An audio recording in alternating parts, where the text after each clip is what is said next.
जय गुरुजी। शुक्राना गुरुजी। सारी संगत को जय गुरुजी। संगत जी, हमेशा कहा जाता है कि जब भी हमें कोई बहुत बड़ा कष्ट आने वाला होता है तो गुरुजी हमारे अंग संग रहते हैं। गुरुजी हमें मैसेजेस के थ्रू समझाते रहते हैं।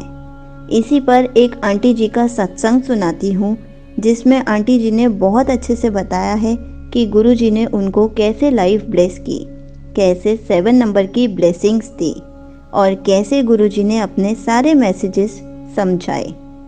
तो चलिए आंटी जी का सत्संग सुनाती हूँ। संगत जी, ये मेरा पहला सत्संग है। मैं गुरुजी से अक्टूबर 2023 में जुड़ी थी। मैं एक टीचर हूँ और स्कूल में ही एक फ्रेंड थी जो गुरुजी को मानती थी।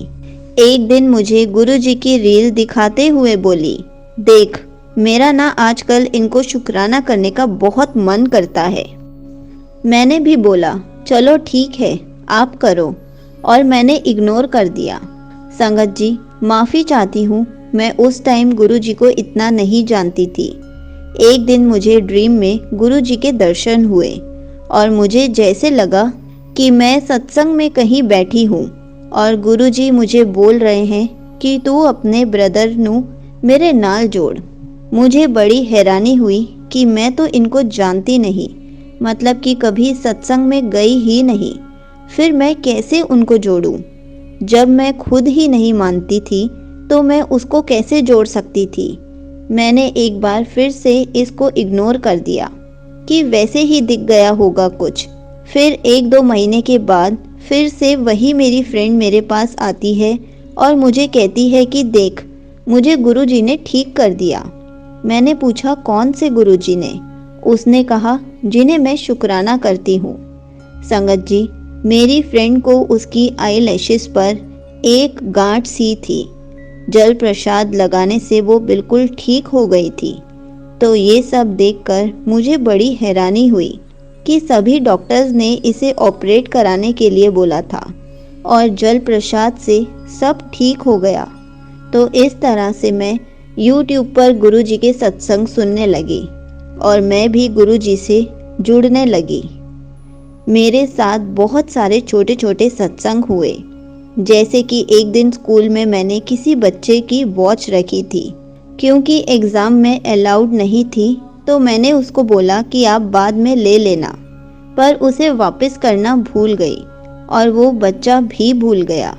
जब 2 दिन बाद वो बच्चा मेरे पास आया वॉच लेने के लिए तो मैंने जाके चेक किया, वहाँ कोई वॉच नहीं थी। संगत जी, बहुत ज़्यादा डर गई थी कि अब मैं क्या करूँ। और उस बच्चे के पेरेंट्स मुझे बोल रहे थे कि हमें स्मार्ट वॉच रिटर्न करो। तो मैंने उनको बोला कि कोई बात नहीं, अब तो वो नहीं मिल रही, लेकिन मैं उसे न्यू दे दूँगी। आप सबको पता है स्मार्ट वॉच महंगी होती है, तो मुझे लग रहा था कि अब कहाँ से पैसे लाऊंगी। गुरुजी की इतनी कृपा हुई कि मुझे हमारे हेड सर ने बुलाया और कहा कि एक स्मार्ट वॉच मिली है, कोई लड़का देकर गया है, उसे क्लास में पड़ी हुई मिली थी। मैं इतनी खुश हुई और बाद में समझी कि ये सब गुरुजी की कृपा है। जय गुरुजी। इसके बाद मेरे को फिर से एक मैसेज आता है, मैंने बहुत बड़ा कष्ट टाल दिया है। मुझे बार बार यही मैसेज आ रहा था, पर मैं समझ ही नहीं पा रही थी कि ये किसके लिए है, मेरे लिए या किसी और के लिए। फिर कुछ दिनों बाद हम घूमने गए। संगत जी, हम वहाँ पर बोटिंग करने लगे और उस लेक में तूफान आ गया था। हम बोट वाले को बोल रहे थे कि हमें वापस लेके चलो, लेकिन हमारी बोट पे एक अंकल थे जो जिद कर रहे थे कि मुझे सामने वाली साइड उतरना है, मेरा घर वहीं से आता है। वो अंकल ज़बरदस्ती उस बोट वाले को उस तरफ ले गए, क्योंकि वो बोट वाले का ही कोई रिलेटिव था। जैसे हम लेक के बीच पहुँचे तो वहाँ पर इतनी ज़्यादा वेव्स आने लग गई, इतनी बड़ी बड़ी लहरें आने लगी कि हमारी बोट भी इधर उधर डोलने लग गई। संगत जी, फिर भी मैं मन ही मन मंत्र जाप करने लगी कि आज पता नहीं क्या होगा, पर गुरुजी की कृपा से हम सेफली सामने वाली साइड पर उतर गए और वापस आने के लिए भी हमने वेट किया कि तूफान रुक जाए और हम फिर से वापस से बोट में बैठकर इस तरफ आ जाएं। मुझे बहुत डर लग रहा था। आपको बिलीव नहीं होगा कि जैसे ही मैं वहाँ पर उतरी मुझे 2 बटरफ्लाइज दिखी, एक वाइट कलर की और एक येलो कलर की। फिर उन्हें देखकर मुझे यकीन हो गया कि मेरे गुरुजी मेरे साथ हैं, क्योंकि मैंने सुना हुआ था कि गुरुजी बटरफ्लाई के रूप में दर्शन देते हैं। संगत जी, उस वक्त मुझे याद ही नहीं था कि गुरुजी हमारे साथ ही हैं। फिर मुझे समझ में आया कि वह जो मैसेज था मेरे लिए ही था। गुरुजी ने वो कष्ट मेरे आने पर टाल दिया था। मैं आपको एक और बहुत बड़ा सत्संग आपके साथ शेयर करना चाहती हूँ। संगत जी, मेरे गॉल ब्लैडर में स्टोन्स थे, तो मैं गुरुजी से कहती थी कि मुझे प्लीज़ ठीक कर दो। मुझे पता है कि गुरुजी से कभी मांगना नहीं चाहिए, पर फिर भी मैं ऐसे बोल देती थी। मेरे इन लॉज जो हैं किसी और को मानते हैं, तो इस वजह से मैं बड़े मंदिर भी नहीं जा सकती थी। पर मैंने जल प्रसाद अपनी फ्रेंड से मंगवा लिया था, लेकिन फिर भी मुझे थोड़े थोड़े दिन बाद पेन स्टार्ट हो जाता था। मुझे समझ नहीं आ रहा था कि ये कैसे ठीक होगा। पता नहीं कैसे मेरा मन भटक रहा था कि कुछ ठीक नहीं होगा। अब पता नहीं, मुझे लग रहा था कि मेरे इन लॉज किसी और गुरुजी को मानते हैं। मैं पहले किसी और को मानती थी और अब मैं ये कहाँ आ गई हूँ।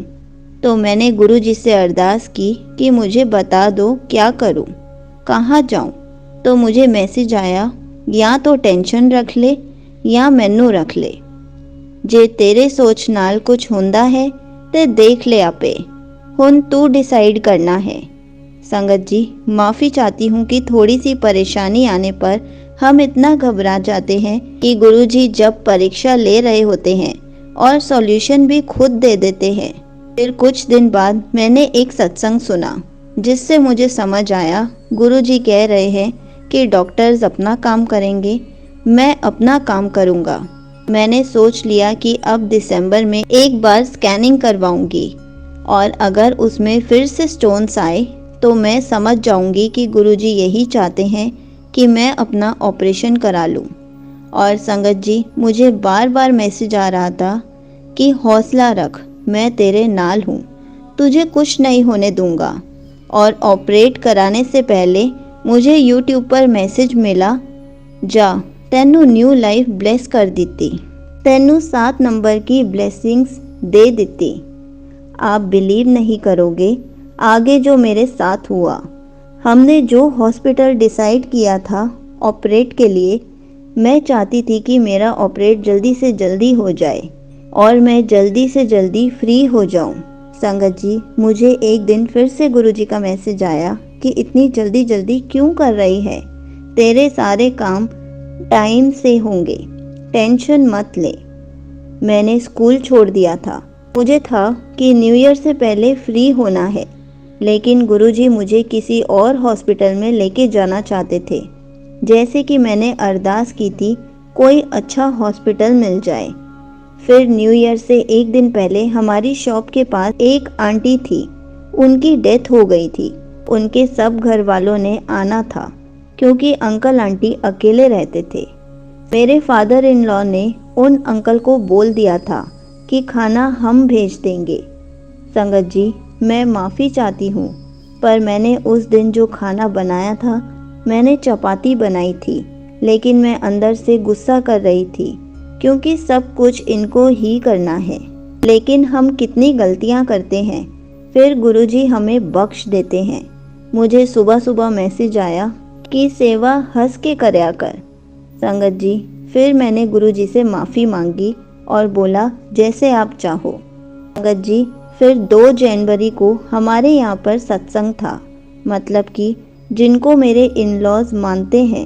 तो मेरी चाची सास ने बोला कि कल तुम्हें मेरे साथ चलना है सेवा के लिए। तो नेक्स्ट डे मैं भूल गई कि मैंने तो उनको साथ जाने के लिए बोला था। तो वो चाची सुबह आती हैं और मुझे बोलती हैं उठ जल्दी सेवा के लिए जाना है। मुझे अंदर से फील हुआ जैसे गुरुजी ही बोल रहे हैं और मैं उनके साथ चली गई। मैं घर से सोचकर गई थी मैं महापुरुषों से आशीर्वाद लूँगी, पर कुछ बोलूँगी नहीं क्योंकि मुझे गुरुजी पर विश्वास है। लेकिन जैसे मैं नमस्ते करने लगी तो मेरी चाची ने उन्हें बता दिया कि इसका ऑपरेशन होना है। संगत जी, मुझे पता है आपको अजीब लग रहा होगा, लेकिन गुरुजी के आशीर्वाद देने के तरीके सच में बहुत अलग हैं। उन महापुरुष ने मुझे पूछा कि कौन से हॉस्पिटल में करवाना है। पता है, उन्होंने मुझे वहां जाने से मना कर दिया और चाची को भी कोई और हॉस्पिटल बता दिया।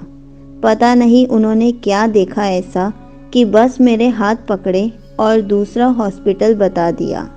मैं बहुत परेशान हो गई। अब कैसे अपने सासू माँ को मनाऊंगी? पर गुरुजी की मेहर देखिए, उन्हें पता था अगर वो बोलेंगे तो कोई मना नहीं कर सकता और मेरे इन-लॉज भी मान गए। और जब मैं डॉक्टर के पास गई, मैं बहुत डरी हुई थी।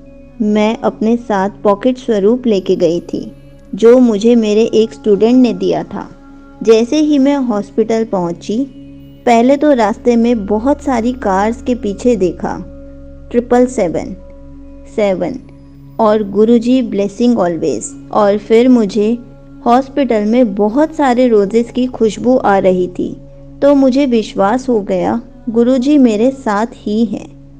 डॉक्टर ने स्कैनिंग करी और बोला कि आपको एक पथरी है और हो सकता है कि एक और जो पथरी है शायद आपकी पित्त की नली में फंस चुकी है, तो आपके 2 ऑपरेशन होंगे। डॉक्टर ने बोला अभी हम एक ही ऑपरेट करेंगे जिसमें गॉल ब्लैडर निकाल देंगे और दूसरा थोड़े दिन बाद एंडोस्कोपी करके देखेंगे। तो संगत जी, मानोगे, डॉक्टर्स ने मुझे 6 जनवरी को ऑपरेशन के लिए बुलाया और 7 जनवरी को मुझे डिस्चार्ज मिल गया।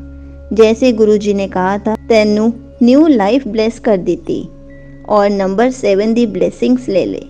मैं नहीं जानती गुरुजी ने कैसे मेरा हॉस्पिटल चेंज करवा दिया। पता नहीं वहाँ क्या ही होने वाला था। और मेरा ऑपरेशन होने के बाद फिर से मुझे मैसेज आए, 2 खुशखबरी आने वाली हैं। संगत जी, जिस दिन मैं स्टिचेस ओपन करवाने गई थी, उस दिन डॉक्टर ने बोला कि आपको अब एंडोस्कोपी की भी ज़रूरत नहीं है, क्योंकि अगर पित्त की नली में कोई स्टोन होता आपको कुछ भी डाइजेस्ट नहीं होता। अब आप बिल्कुल ठीक हो। मैंने गुरुजी का बहुत शुक्राना किया। और दूसरी खुशी की बात, थोड़े दिन बाद मेरा बर्थडे था और गुरुजी की कृपा से वो इतने अच्छे से सेलिब्रेट हुआ कि आज तक शायद ही हुआ होगा। अंत में यही कहना चाहूँगी कि इसी तरह गुरुजी की मेहर सब पर बनी रहे। यहीं पर आंटी जी का सत्संग समाप्त होता है। संगत जी, हमेशा कहा जाता है कि गुरुजी अपने हिसाब से हमें सही रास्ता दिखा देते हैं। गुरुजी ही डिसाइड करते हैं कि हमें कौन से हॉस्पिटल में दिखाना है, कौन से हॉस्पिटल से ऑपरेशन कराना है। और इस टाइम पे भी गुरुजी हमारे अंग संग रहते हैं। जय गुरुजी, शुक्राना गुरुजी।